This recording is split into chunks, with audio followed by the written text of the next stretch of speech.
My name is Rayland Baxter. The inspiration for and behind Imaginary Man. Okay, so everything, my entire life.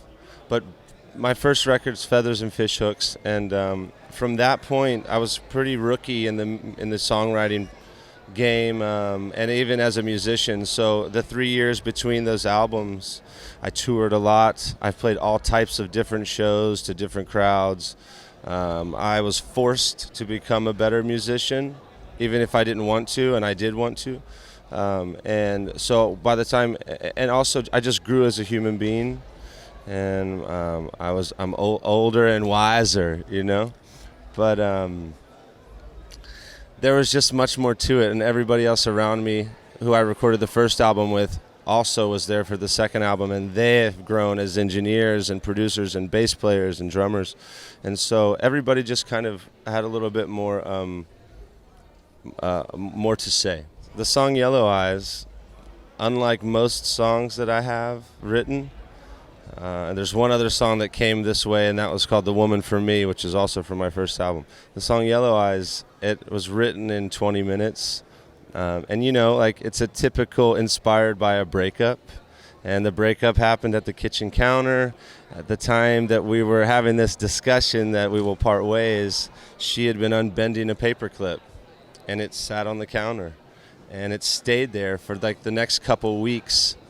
I put groceries up there, notebooks, food, guitars, and I'd always noticed that it had never moved, it was never knocked over, and there was a guitar on the kitchen table. It was a Sunday. I pick up the guitar, I play a C chord, and out comes, there's a paperclip resting on my countertop. Sunday morning I forgot what it's like to lose a friend. And then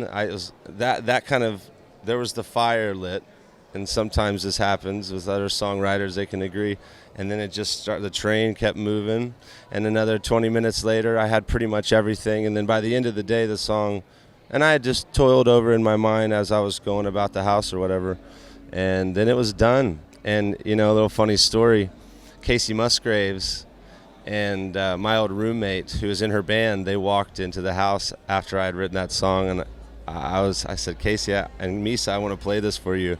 And I played it for them, and they said something along the lines of, oh man, that's going to be a good one. That's going to be a good one. And so now here we are talking about it. The version that's on the album is melody, yes, the melody and chord structure, yes. There was no bridge, actually, of that song. It was just an instrumental, and in the studio, for the producer, Adam Landry, was like, you need a bridge, man.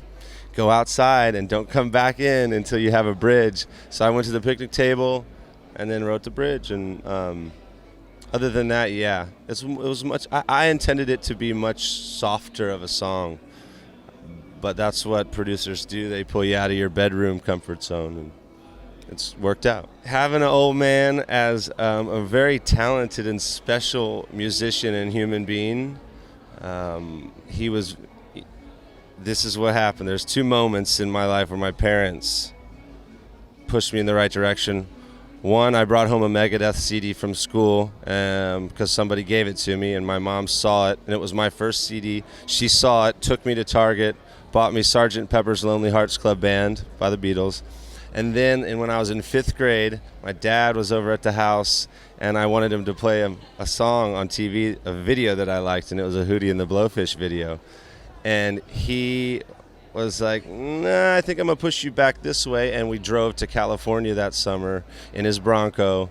And we went to a store, and he bought a bunch of old classic albums from Ray Price to Jimi Hendrix, Creedence, Dylan, Grateful Dead, Doc Watkins, everything in that area. And he kind of schooled me in that way. His pedal steel playing, the melodies that he's played my entire childhood, seeing him at concerts, seeing him go play at a huge arena with Bob, and I can't put my finger on how that's affected me, but my instincts have been formed by all of those experiences, and that's what it is. It's all instincts. What decides to come out of my mouth when I pick up a guitar and all that stuff. after touring kind of across at least half of the world, with Casey Musgraves, Boz Scaggs, Green Sky Bluegrass, Shakey Graves, Grace Potter and the Nocturnals, the Civil Wars, Lauryn Hill, all across the map. You see how their production is run, you see their performances, and I've learned something from every part of touring from all of those bands. You see how Lauryn Hill commands the stage in rehearsal, in sound check, you see how Grace Potter is an amazing performer and vocalist and how she takes care of her voice. You see how Shakey Graves is just a wild man and doesn't give a damn about it. And that was always nice. And how, there's just like so many things you can go through on tour. Staying healthy, diet, not drinking too much or not drinking at all, how many cigarettes you smoke, whatever. And it's just, I'm still building brick by brick. My touring house is being built.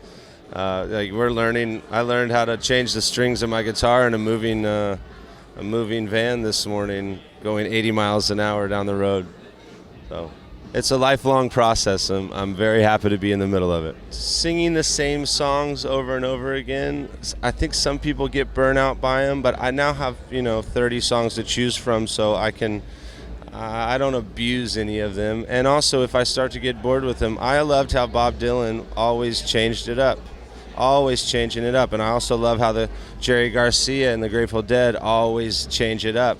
Now Dylan more like chunks and seasons, and the Grateful Dead night by night.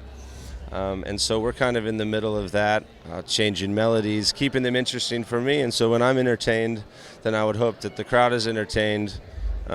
Just going back on trusting my taste as a musician and our instincts as a band.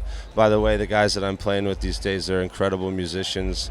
They're all friends, and it's a really special live show. It's like psychotic and so sweet and all in between. And so they keep it interesting, and that's about it. Hey, I'm Rayland Baxter, and you're watching GRAMMY Pro.